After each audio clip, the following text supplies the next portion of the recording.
One of the big issues in this whole objection January 6th issue was, what is the function of the vice president who's acting as the president of the Senate? What is his function in the counting of the electoral votes? Does he have some active role? Is he merely reading them? What does the Senate do? What does the House do?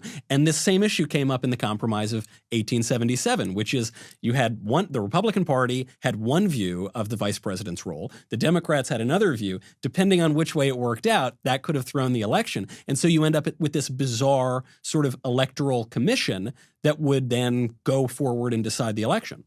That's right. And as I was looking at that, what initially struck me was just the weirdness of 5 House members, 5 senators, 5 Supreme Court justices. I was like, well, gosh, that's an odd historical creature. But as I was looking at the 2 choices we were facing, I wanted a third option.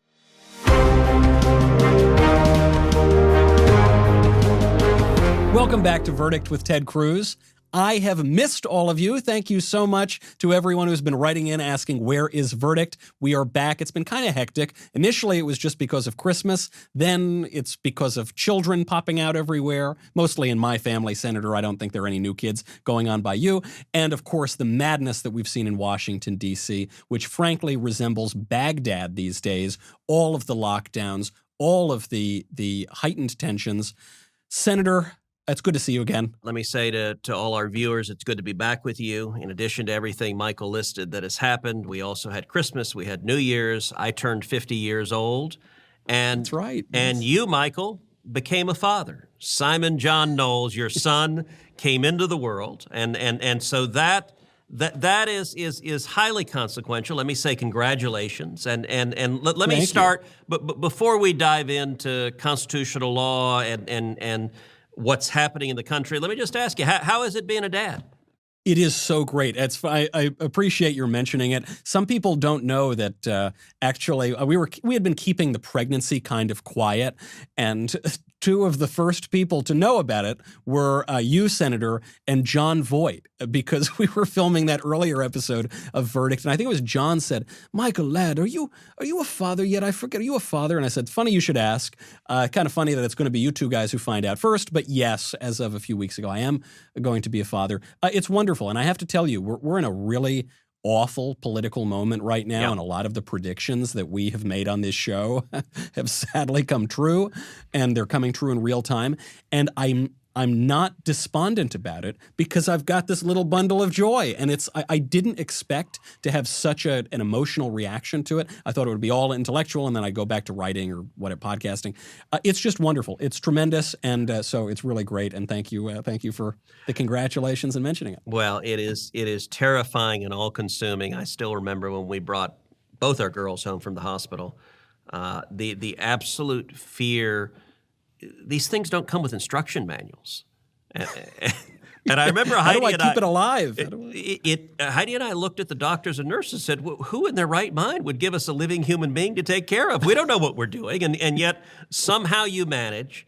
And the desperation when your infant child is crying and won't stop crying, you will do anything to soothe this child. And so I actually found with Caroline late at night, 2, 3 in the morning when she was crying, that rocking her, and I would put on, I had a CD of Pavarotti opera. Oh. And it, for whatever Nessun reason, Dorma. it calmed her down. So you may want to try some, I have a feeling there may be some opera in the Knowles household.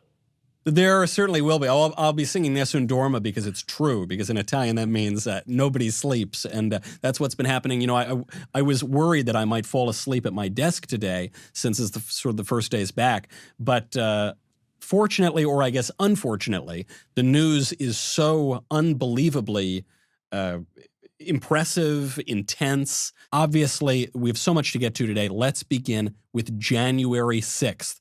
Reading the Electoral College votes at the joint session of Congress, the objection to the Electoral College votes, the riot that ensued afterward. You were there. I was not. What happened? I think it's helpful to take it back, really starting about a week earlier. In the period between Christmas and New Year's, because we were heading up to January 6th.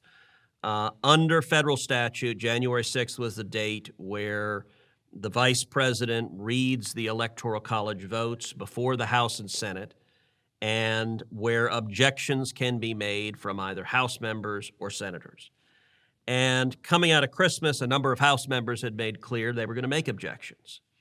And it wasn't clear if there were going to be any senators who made an objection. And the reason that matters is there's a statute that was passed, it's called the Electoral Count Act, was passed in 1877, and it lays out under what conditions objections can be made. And for an objection to be made and be debated on and voted on, it has to be made by one House member and one senator. So if there's not a senator, the objection is out of order and you don't have a debate or a vote. If there's one House member and one senator, then you go automatically to 2 hours of debate in your separate chambers and a vote on that objection. And so there were several days where it was unclear if any senators were going to raise an objection.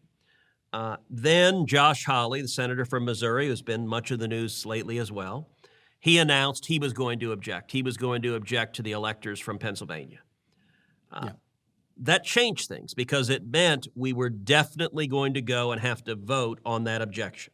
We're going to have 2 hours of debate, and all 100 senators were going to have to vote. And I got to tell you, there was enormous pressure within the Senate, within the Republican conference, for no senator to object. Leadership really didn't want to take this vote.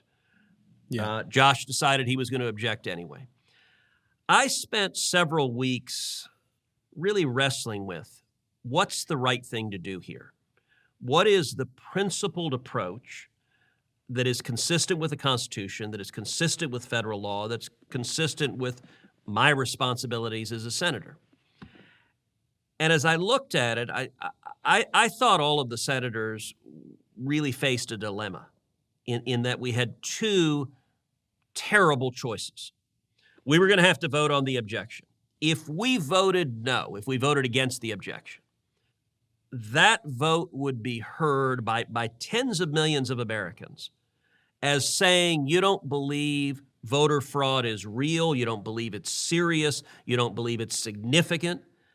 And that's just not true. That's certainly not true for me. It's not true for many, if not most of the Republicans, that voter fraud has been a real and significant and persistent problem, and it goes right to the heart of the integrity of the election. And so voting no was a really lousy option.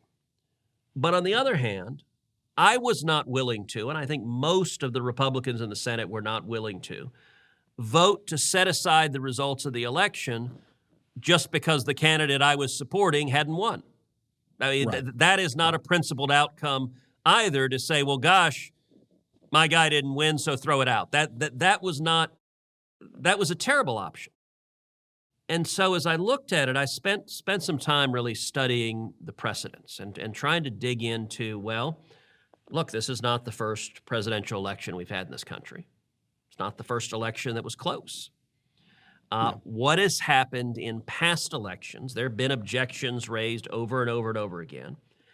And in looking through the historical precedents, I focused in particular on one, which was the presidential election of 1876.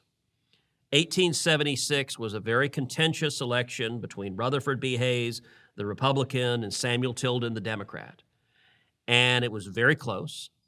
And that election, likewise, there were serious allegations of voter fraud in three different states, in Florida, in Louisiana, and in South Carolina. And what Congress did in 1877, so right after the 1876 election, Congress appointed what it called an election commission. And this was a strange creature. It was a commission that consisted of 5 House members, 5 senators, and 5 Supreme Court justices, which is really a curious, I mean, it's like a winged unicorn or something. It's something that for which I don't know of any other parallel in U.S. history for an entity that is a hybrid entity like that. Well, that's what Congress did. And there's an important precedent set here too, which is one of the big issues in this whole objection January 6th issue was what is the function of the vice president who's acting as the president of the Senate? What is his function in the counting of the electoral votes? Does he have some active role? Is he merely reading them? What does the Senate do? What does the House do? And this same issue came up in the Compromise of 1877, which is you had the Republican Party had one view of the vice president's role. The Democrats had another view. Depending on which way it worked out, that could have thrown the election. And so you end up with this bizarre sort of electoral commission that would then go forward and decide the election. That's right. And as I was looking at that, what initially struck me was just the weirdness of 5 House members, 5 senators, 5 Supreme Court justices. I was like, well, gosh, that's an odd historical creature. But as I was looking at the 2 choices we were facing, I wanted a third option. I didn't like either one of the options. And so I sat down actually on a plane on Southwest Airlines. I pulled out my laptop and flying back and forth from Houston to D.C., and I wrote what turned into about a 2-page statement. And what I did in the statement is I walked through the historical precedents, and I walked through the legal precedents that govern this decision. And I argued we should follow the precedent of 1877, and specifically that Congress should create an election commission that would conduct an emergency 10-day audit, and just like in 1877, consider the evidence and make determinations on the disputed ballots. The 10-day period was important because 10 days, it would have been a daunting task had Congress agreed to do it, but by doing it as a 10-day audit, it would be completed before January 20th, so it wouldn't delay inauguration, it wouldn't delay or impact the peaceful transfer of power, but it would have a credible, impartial tribunal consider these very serious claims of voter fraud.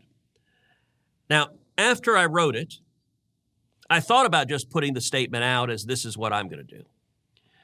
But then as I thought about it some more, it occurred to me that it would be better, it would be stronger if other senators were standing with me.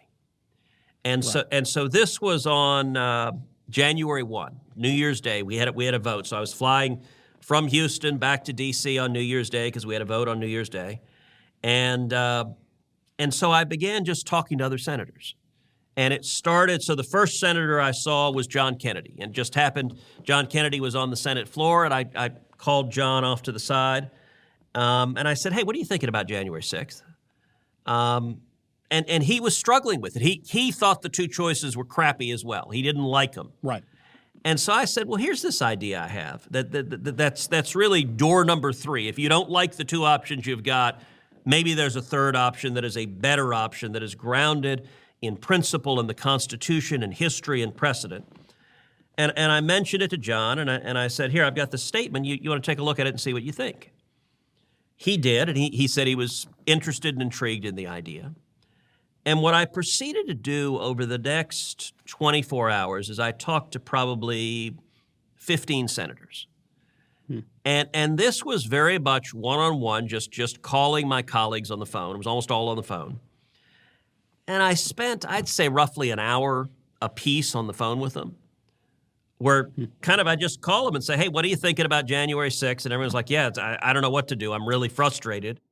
And I said, well, here's this idea. What do you think of it? Let me send you the statement. You look at it.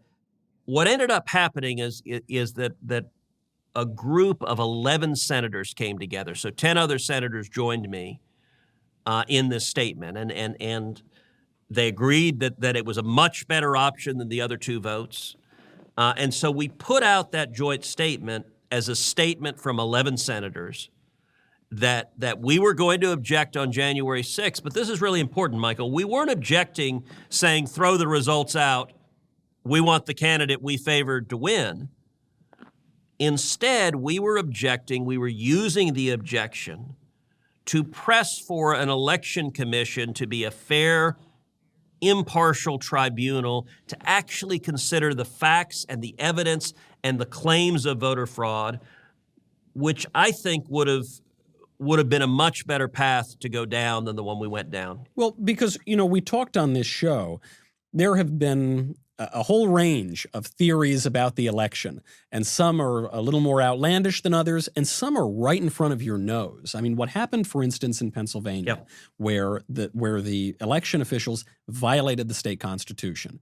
That is the clearest example of irregularities, but you had other irregularities in Georgia and other places as well. So there is this problem, this fear in people's minds that they can't trust the integrity of the electoral system. And we've gotten mailbag questions saying, well, what are we going to do in the future if we can't trust the elections? So it would seem that it's in everybody's interest, including Democrats for that matter, to shore up some trust in the system, have a commission, go out, do this for 10 days.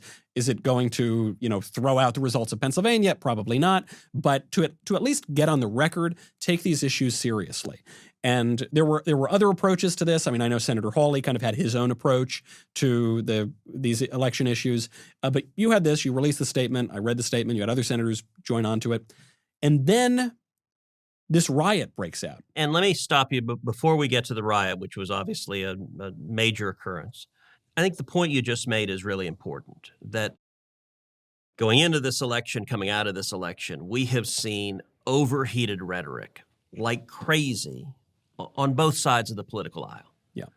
The Democrats and the news media, and sadly the news media is now just part of the Democratic Party. They are one. Their talking point is there is no voter fraud. It doesn't exist. And for you to say voter fraud is just, I mean, it's amazing. You read any newspaper article, and anytime there's a reference to voter fraud, I think the editor's mandate they put in, which is totally baseless and false. Yeah. And look, voter fraud has been a persistent challenge in elections. And the media narrative that it doesn't exist and you can't say it exists, it is weird rewriting history. Yeah. Now, listen, on the other hand, President Trump's rhetoric, I think, went way too far over the line. I think it was both reckless and irresponsible because he said, he said over and over again, he won by a landslide. There was massive fraud. It was all stolen everywhere. That evidence, the campaign did not prove that in any court. Right. And to make a determination about an election, it has to be based on the evidence. And so simply saying the result you want, that's not responsible. And you've never heard me use language like that. Right. What I've said is voter fraud is real, and we need to examine the evidence and look at the actual facts. And in particular, what is the evidence of how much voter fraud occurred, and did it occur in sufficient quantities and in sufficient states to alter the outcome of the election? That would have been the mandate of the Election Commission to assess. And, one of the things I pointed out on the Senate floor, Reuters polling shows 39% of Americans believe the election was rigged. That's a terrifying statistic. And I tried to make the case to Democrats. I said, look, you should want this commission because that's not good for our nation. It's not good for our country to go forward with nearly half of the country believing that our democracy is fraudulent. We need to reestablish faith and trust in the democracy. And I think having a process to consider the evidence and the facts would have helped in that regard. Well, I think these distinctions are so important because they've all been blurred, certainly by the media, but even just in the chaos, they've been blurred. But it is a different thing. On the one hand, you've got some people who are saying this election was completely stolen. Trump definitely got more votes than Biden, and I know this with 100% certainty, even though we don't know that with 100% certainty. But there's another argument that you can make, which is Democratic election officials took away safeguards that protect election integrity. And in some places, they did this brazenly in violation of the law. Yeah. And therefore, people have questions about the election. Those are different statements. I understand how they relate to one another, but it does seem important to get this on the record and hash it out. I think that's exactly right. All right, so let's go back to January 6th. So the way this works, all the senators gather on the floor of the Senate. And then we walk over to the House together. We walk over in a procession across the Capitol to come to the House floor. And with COVID, we're kind of spread out. Normally, everyone's on the House floor, all the House members and senators. With COVID protocols, they had people really spread out. So there were House members up in the gallery where they wouldn't normally be. And what happens, the vice president goes through and opens the envelopes of the votes from the electors in alphabetical order. and reads them and asks if there's any objection. And so the group of 11 that had come together, I spent a lot of time between January 1 and January 6th talking to that group of 11 and trying to keep the coalition together, asking folks, all right, what's the right path here? What we agreed to do was object on the first of the contested states. And so that was Arizona, just it's alphabetical. So Arizona, of the states where there were significant claims of voter fraud, Arizona was the first of those. And so we said, all right, we're going to object on Arizona and use that as a vehicle to debate and lay out why we should appoint an election commission. So I made the objection for Arizona, did it. Paul Gosar, who's an Arizona congressman, objected as well, because there was one senator and one House member. There actually, I think there were 6 or 7 senators who joined my objection. Yeah. I think all 11 intended to, but not everyone actually physically got to sign the thing. So some of it is actually just mechanically. Like there's an objection that you have to sign, and it was kind of funny, like we couldn't find the paper for a little while. And so there were senators like, hey, I want to sign the objection. And it's like, oh, well, the House members have got it. We got to go find it. And so 6 or so other senators joined my objection. We go back to the Senate for 2 hours of debate. And it is alternating back and forth, Democrat, Republican. And so I get up and lay out and you're only allowed 5 minutes. So I have 5 minutes to lay out what it is I'm seeking, which importantly, because the media refuses to acknowledge this, was not to set aside the results of the election, but was to have the election commission appointed. I present those remarks. We go back and forth. James Lankford, Republican senator from Oklahoma, who was one of the 11, part of the group that had put out the joint statement.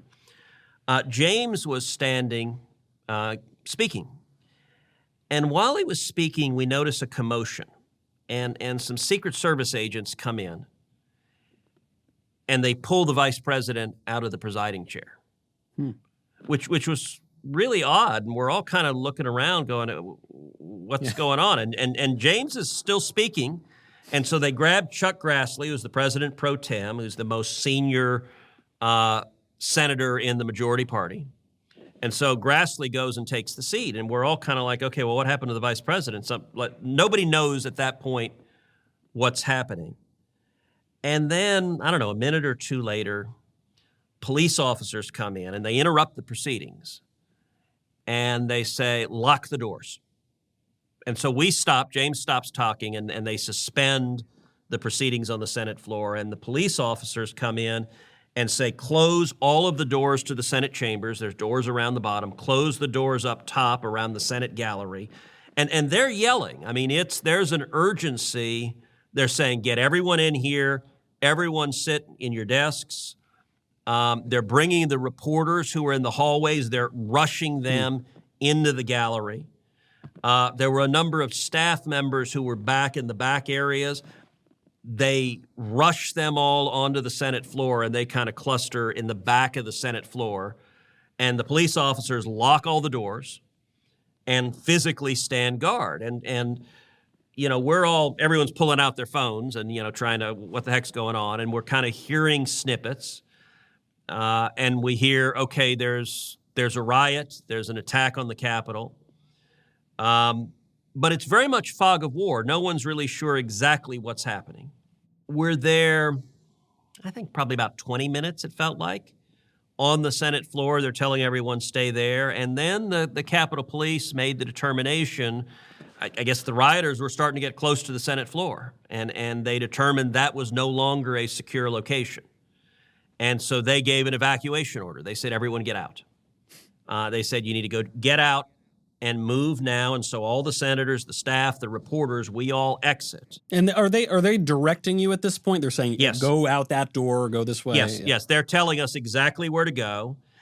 And look, the Senate, you know, there are a lot of folks that are not spring chickens. And so there's some senators in their 80s who are not the most mobile of folks, and they're trying to evacuate. And the Capitol Police are saying move quickly. They're not saying stroll. They're saying, I mean, it was pretty tense. Get out.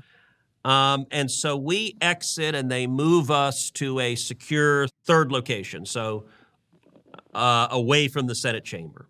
And so we're all together. All the senators are together in a secure location. And we're there for the next several hours. And we're watching TV at this point. We're all on our phones. We're seeing what's going on, and we're horrified. Right.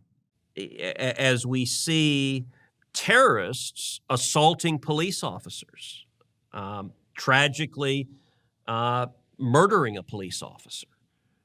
We see a violent assault on the Capitol. We see terrorists breaking onto the floor of the Senate chamber and the floor of the House. And all of us are horrified by what we're watching. Now, I will say we're in the secure location we were there. Someone had put on CNN, and so you could see Jake Tapper on CNN referring to everyone who had objected as the Sedition Caucus. Right. Which goes back to just the shameless propagandists that journalists are. But that's, Trump has broken CNN. Trump has broken journalism. We're all watching. We're all obviously deeply concerned. Capitol Police is pressing back. Capitol Police is trying to retake the Capitol. Secret Service is engaged. D.C. Police is engaged. And so there's a concerted law enforcement effort to retake the Capitol. Over the next couple of hours, there are a lot of different discussions among senators. I brought the group of 11 together, and we kind of huddled in the back. And I just asked everyone, okay, what should we do now? This was obviously, no one anticipated a terrorist attack on the United States Capitol. What should we do? And there was some disagreement in the group. And I kind of, anytime you get a group of 11 senators, you just let everyone talk because they're going to anyway. You're not going to stop them. Right. Maybe at the same time. But, I was trying to say, all right, what do you think? What do you think? My view is I said, listen, I think we need to continue what we're doing. Yeah. And I do not believe that we should let a violent mob of terrorists intimidate the United States Senate. Right. We should follow through what we're fighting for, election integrity, and an independent election commission to protect the integrity of our election. That is a good and principled and right outcome. And there were several senators who said, well, maybe we should stop because of the riot. And I said, look, why would you let the rioters win? Why would you change your behavior because terrorists have attacked the Capitol? Well, it would seem also to grant the premises of, well, certainly of CNN, but also of the people breaking into the Capitol, which is, when you hear this term sedition caucus, what is being told is that it is seditious, it is undermining of the American constitutional order to raise an objection and to call for an electoral commission. And I think you've explained it very well. There is not only precedent for this, but the argument, whether or not people want to say it's wise to do this or it's unwise or I support this or I don't support this, surely it is the case that shoring up support for our electoral system and shoring up trust in that system is the opposite of sedition. It is attempting to restore some faith in the American constitutional order. Whatever you think about it practically, you have to at least say that. If you then, after the riot, say, okay, well, now I'm going to pull my objections, isn't that granting the premise that the whole thing was seditious in the first place? Yeah, look, I think you're right, and that's one of the reasons that I think we thought it was a bad idea. The point you just made, I think, is really important, which is the forum that we were having this debate, the floor of the United States Senate, is the exact right place under the Constitution, under federal law, to have this debate. That's actually, in our constitutional system, how we resolve differences of opinion over legal issues, over policy issues, over differences between us. As we debate, the Senate is supposed to be the world's greatest deliberative body. Standing and making an objection on the floor of the Senate is operating within the constitutional system, and it is the antithesis. Right. It is the complete opposite of settling disagreements through violence and terrorism and rioting and assault. Yeah. And, the Democrats right now So in the wake of this terrorist attack, we've seen the Democrats trying to go after everybody. And I got to say, Michael, where we are right now, it reminds me of the end of every Godfather movie. You think of all three of the Godfather movies, the end of the movie, they settle all the debts. You're right. And they eliminate all their enemies. That's what the Democrats are trying to do now. So are they trying to destroy Donald Trump? Yes, and they're trying with all their might to destroy him. But he's not the only target. They're trying to destroy me.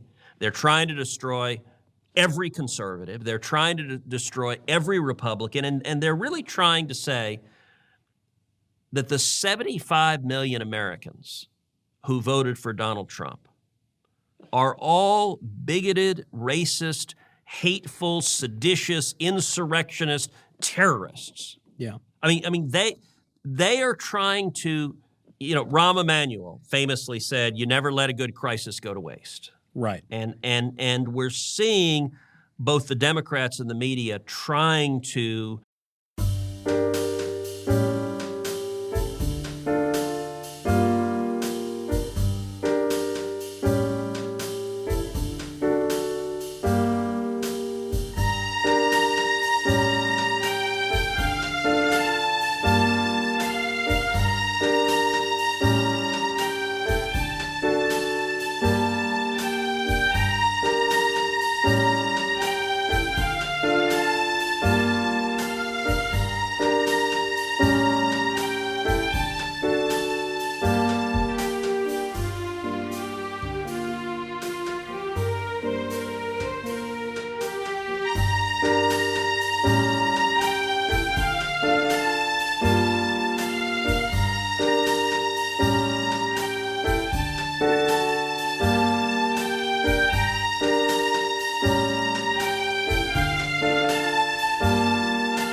operationalize that and trying to use this attack as an excuse to go after everyone. One of the most amazing hypocrisies, we don't have to go very far back in history to find violent riots occurring with the active encouragement and celebration of Democratic politicians. Not just, by the way, Senator, not just the active encouragement and celebration, which you saw from people like Maxine Waters, which you saw from people like Hillary Clinton, which you saw from media figures like Chris Cuomo, who said protests don't need to be peaceful. But they also would provide material support. So the vice president, Kamala Harris, posted a fundraising link to bail out the violent rioters in Minnesota. Now, all of a sudden, I know that I'm not supposed to mention that sort of context. It's called whataboutism or some nonsense. I'm pleased to see Democrats are condemning political violence now. Where were you when you were providing material support for violent riots across the country? Michael, that is exactly right. And listeners of Verdict will remember that we have spent the past year talking at great length about Antifa, about BLM riots, about police officers murdered by Antifa and BLM terrorists, about stores being looted and burned to the ground, about police cars being firebombed, and condemning unequivocally violence is always, always, always wrong, and it doesn't matter if it's left wing or right wing or no wings at all. And there's a consistency in what you've said and I've said, which is that every American has a right to peaceful protest. You have a right to speak. You have a right to stand out in the street and say whatever your views are, whether they're right or idiotic. The First Amendment protects your right to speak, but nobody has a right to commit acts of violence. Yeah. And I've been unequivocal condemning violence. All of the Democrats calling for my head right now spent an entire year apologizing for celebrating violent terrorists and rioters burning American cities because they happen to agree with their politics. And as you noted, we're saying, and let's bail the criminals out afterwards. I think we ought to be consistent and say violence and terrorism is wrong, period, the end, and anyone who's attacked the Capitol ought to be fully prosecuted, and they ought to go to jail for a long, long time. Yeah, I think that's fair. And I actually am pleased to see that some of the less right-wing Republicans are not really falling for this trick that I think the media are pulling here and the Democrats are pulling. But I repeat myself, your colleague, Senator Mitt Romney, who is not the most right-wing member of the Republican caucus, he came out and said you were raising perfectly legitimate questions and objections. So I was pleased to see that. But I think the point you're making here on the end of The Godfather, everyone's settling scores, I think it's really important. And it gets to something even sort of beyond January 6th that we've been talking about for a couple of months on this show, which is Joe Biden might talk like a moderate, but the Democrats are going to go for broke here. They now have a unified government. We're now, what is it, the third day of the Biden administration, I suppose, that we're recording this. And we have not seen meek, mild, unifying Joe Biden. We are seeing the Democrats putting their pedal to the floor of the car. No, I think that's right. We had the inauguration on January 20th, and I was there at the inauguration. It's the third inauguration I've been to now as a senator. I was at Obama's second inauguration. I was at Trump's inauguration and now Biden's inauguration. And I was sitting up there on the platform, and I actually thought Biden gave a good speech. I am glad that he made it a very explicit call for unity. I think that's beneficial. I don't think his party's interested in listening to him. I don't think they're interested in unity. They don't want to heal. They want everybody dead. I mean, to make another movie reference, it's like, Al Capone at Untouchables saying, him, I want dead. Him, dead. Want his family, yeah. And we also saw, even though Biden's rhetoric, and look, the inaugural speech had some partisan jabs that were pretty nasty. Yeah. But it had some important appeals to let's come together, which I was glad to hear him say. That was combined with, though, he then returned to the Oval Office and signed a stack of executive orders that were anything but uniting, anything but moderate. They were radical. They were extreme. He shut down the Keystone Pipeline, destroyed 11,000 jobs, 8,000 union jobs. Boom, with a stroke of a pen, gone. Ordered that construction of the border wall be halted immediately. Ordered executive amnesty and came out with a radical immigration plan, which of course the Democrats are supporting, to grant citizenship to tens of millions of people here illegally. The unifying theme behind all of these is they're just hammering American workers. That the working men and women, that first day in office, Joe Biden and his pen were just destroying jobs. And that's not a moderate, it's not a unifying agenda. It is instead the wish list of the far left. And you and I have talked about for a year that I think that's where the Democratic Party is they're captive to the far left.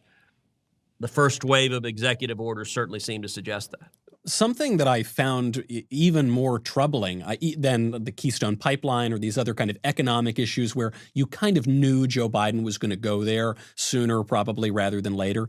But on day one, he didn't just get rid of 11,000 jobs with the stroke of a pen. He seemed to get rid of the women's bathrooms. He seemed to get rid of women's sports. Now, I'm sure this will be litigated, for years to come. But he signed an executive order saying that boys have the right to go into the girls' room and boys have the right to play in girls' sports.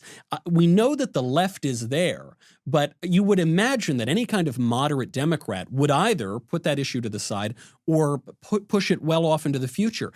Does it seem to you, as it seems to me, that by addressing that kind of a radical idea on day one, he's signaling there ain't going to be no moderation?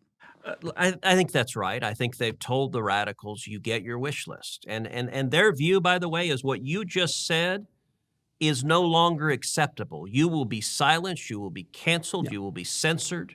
Yeah. That they want to, if you think that your girls' soccer team ought to have girls on it and not people who were born biologically male, the view of the radical left is that is verboten. Yeah. That is, you're not allowed to have that view. You're not allowed to say it.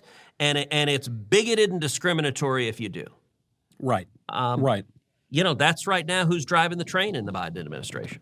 I want to dig in. I mean, the executive orders were scary. They were hypocritical. There was one where Joe Biden signs a mask mandate for federal lands, and then he immediately goes and doesn't wear a mask on federal lands because there's one set of rules for thee and one set of rules for me if you're in that sort of liberal elite.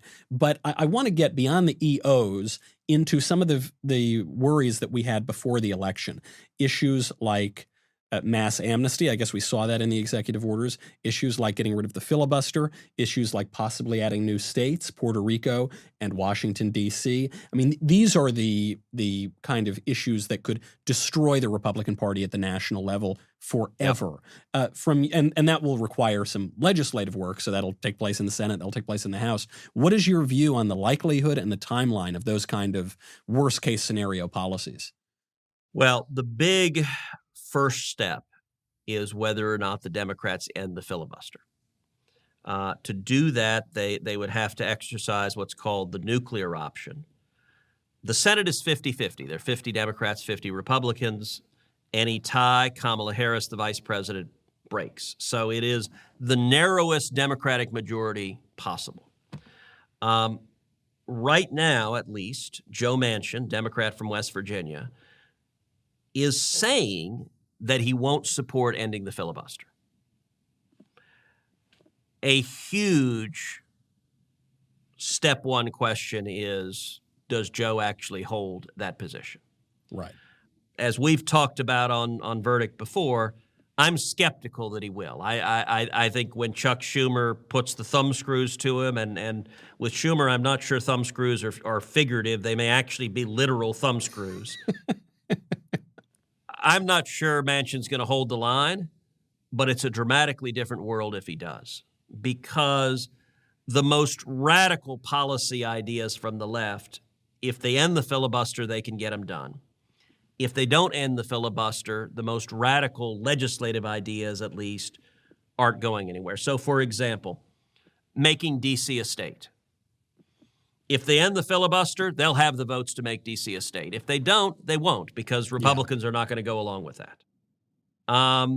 Packing the U.S. Supreme Court. Yep. If they end the filibuster, I believe they'll pack the court, that they'll add 4 new justices to the court. If miraculously they don't end the filibuster, they won't have the votes. Republicans won't go along with that. If they don't end the filibuster, we're still going to see really, really bad policy over the next 2 years. We're going to see horrible executive policy, regulatory policy that they can do just within the executive branch. Right. We will see, I believe, a horrible tax bill. Yeah. They're going to raise taxes on everybody. It's going to be massive. It is going to be driven by the socialist left. And even with the filibuster, if you remember the way Republicans cut taxes in 2017, there's a procedural vehicle called budget reconciliation, which you can pass a tax bill using reconciliation, and it can't be filibustered. So with 51 Democrats, they can pass a massive tax increase. I think that's going to happen. I'm going to fight against it, but it's going to happen. Immigration, I'm very, very worried. They're going to do terrible things on the executive side, but they're going to push immigration legislation. If we keep the filibuster, immigration is the one area where they could get 10 Republicans to join with them. With the Gang of Eight in 2013, which I fought tooth and nail against, and we stopped, they got, I think it was 68 senators voted for the Gang of Eight. Right. So there are definitely some members of the Republican conference who are willing to go along with some terrible immigration policy. I hope that doesn't happen. I expect that to be a vigorous legislative battle, and I am all in stopping a massive amnesty plan that is contrary to the rule of law and grotesquely unfair to American workers. The ancillary question to all of this is, do they have 50 votes to end the filibuster? And the only Democrat who has said anything suggesting he might not is Manchin. So it literally, if you want to pray for something tonight, pray for spinal fortitude in Joe Manchin and for him being quick enough to avoid Schumer's thumbscrews. Well, there is one thing that I think could hopefully derail some of this awful legislation. And it's funny that this would be the thing to do it. But Senator, it feels like Groundhog Day on this podcast. This time last year, we launched the show. We launched it during impeachment. Now, history repeats itself, first as tragedy, then as farce. We are once again in the impeachment of Donald Trump, who, for those of you who haven't been watching the news recently, is no longer the president. But there is, I guess, going to be an impeachment trial to remove from office the president who's no longer in office.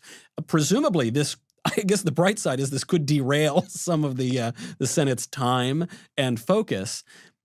I truly have no idea what this means. I didn't know that you could impeach a president who's no longer in office. I still don't know that you can. You are a constitutional scholar and a practitioner of the legislation that's going on in the Senate right now. What on earth is happening? Well, the Democrats are hell-bent on going forward with impeachment. And so we're doing yet another impeachment. The House has already impeached Donald Trump. The Senate, they decided today that the trial is going to happen the second week of February. So there's going to be a couple of weeks for each side to get in their legal briefs, and then the trial will commence the second week of February. I think it's a mistake. I think it is petty. I think it's vindictive. And, look, Trump has left office. He's no longer president. At this point, they're simply exercising their primal rage. They hate the man so much. And, you think of the challenges facing this country. I mean, we've got a global pandemic. We have tens of millions of people out of work. We have a lot to be doing rather than looking backwards and fulfilling the Democrats' fury and hatred directed at Trump. But that's where they're going to go. I don't believe he's going to be convicted. To convict him takes 67 votes. I don't think that'll happen. And I imagine our next podcast, maybe our next couple, will be talking about different aspects of that. Yeah. But I think this is the Democrats with a giant middle finger, not just to Trump, but to everyone who voted for him. They're saying screw you to everyone on the other side. I'm trying to even figure out what the argument is here for impeachment, because I guess they're going to charge him with inciting a riot or inciting an insurrection or kind of whatever language they want to use. Now, of course, President Trump, whatever you think of his actions between the election and January 6th, on January 6th, he did say, be peaceful, right? Don't be violent. And while this riot was going on, he said, go home, be peaceful, don't do this. So I don't see how they're going to get him on that count, really, unless they totally change the definition of insurrection. But beyond that, I just have the constitutional question. Can you impeach, can you convict a president who's no longer in office? So that turns out to be a complicated constitutional question. And the answer is not a slam dunk on either side. It is an open question, and there are serious scholars on both sides of the issue. If you look at the text of the Constitution, there's support both ways. So, for example, the Constitution provides that the Chief Justice shall preside for the impeachment of the president. Well, Donald Trump today is not the president. In the United States, there's only one the president at any point in time. That's why he has the definite article, the. Right. And the president today is Joe Biden. So one of the consequences of that is when the trial happens in February, I expect and imagine John Roberts will not be presiding because Trump is not the president. If you look at the history and the precedents actually in the U.S., whether you can impeach or whether you can try someone after they've left the office has been hotly debated for hundreds of years. It has happened. The House has impeached and the Senate has considered proceedings for officials who've left office. So there is historical precedent. The term of art is late impeachments is what it's called. If you look at British common law and the practice of impeachment in Great Britain, there were precedents there for late impeachment as well, for people who are out of office being impeached after the fact. And so there is I think, a reasonable argument that it is permissible. The counter to that is the language in the Constitution. It is focused principally, the objective of impeachment is to remove someone from office. Right. Is to get someone out of office if they can no longer carry out the role or the job consistent with the responsibilities, and of course the predicate is high crimes or misdemeanors, which we talked about a lot on verdict. Someone who's already left office, getting them out of office has already happened. So the central objective of impeachment is already satisfied. I expect the question of whether you can impeach a president after he's left office to be vigorously debated. I'm sure Trump's lawyers will argue at length that you cannot. I'm sure the House's lawyers will argue at length that you can. And none of that's going to dissuade Chuck Schumer. He's going ahead. The Democrats are all going ahead. All of them will vote to convict. And I think on the question of whether you can impeach a president after he's in office, there will be senators who arrive on both sides of that issue. Well, I have a conspiracy theory of my own that CNN is putting all of these senators up to this trial because even though they wanted Trump out of office, they really like him for the TV ratings. So they just, even though he's gone out of the White House, they want to keep him in the national picture. This all brings us to the question that is certainly on my mind. I think it's on everybody's mind. It was sent to us actually as a mailbag question from Margot. Question is, so what now? We are arrived at the worst case scenario, right? Democrats have the House, they have the Senate, they have the White House. Where do we go from here? What practical steps can conservatives take to combat all the leftist policies already being enacted? Yeah, it's a bad situation. And one of the things that made it much, much worse was the outcome in Georgia. So on January 5th, we had the two Senate runoffs. I went to Georgia 3 times in December and January, campaigning on the ground, campaigning to try to hold those seats. You joined me for one of those rallies. Well, that's right. Yeah. Yeah. Look, I said at the time the Georgia Senate races were the most consequential Senate races of our lifetimes. I think that's right. And if we look at what happened on January 5th, we now have the election results and we can see what happened, which is Republican turnout was down. Democrats showed up. They were unified. They were pissed off. They hate Donald Trump, and they all showed up en masse. And Republicans, and we tried to energize folks, but Republicans were demoralized. They were dispirited. Yeah. They were frustrated at the results in the presidential election, and Republicans stayed home. And, if one side shows up and the other side stays home, it kind of reminds me of, John Madden, his sports analysis, where Madden will say things like, if one team scores more points than the other team, they're going to win the game. It's true. Show me the flaw. With that same John Madden insight, if one side's voters show up and the other side's voters stay home, right, they're going to win the election. And so we're going to have 2 very difficult years. What now is we keep fighting for principles that are right and true and just. It means that we spend the next 2 years trying to stop policies that will hurt our country, try to stop policies that will destroy individual liberty, try to stop policies that will destroy the Constitution and Bill of Rights. We're seeing, for 4 years, the media wanted it to be all about personality. Do you like Donald Trump or not? Yeah. Do you like his tweets or not? It was a reality TV completely devoid from policy or substance or anything concerning our lives. Now, with the radicals in charge, we're going to see their bad policy. that is an opportunity to make the case to millions of Americans, to young people and Hispanics and African Americans and suburban moms, that these policies of the socialist left are really, really harmful. And I think we need to use these 2 years to make that case. And then we got to win in 22 and we got to win in 24. We got elections coming up. We got to make it through these 2 years. And one thing to draw some good news from, some solace, is politics historically tends to be a pendulum. Swings one way and then it swings the other. And what causes it to swing the other is the party in power, particularly if they get unified power as the Democrats have.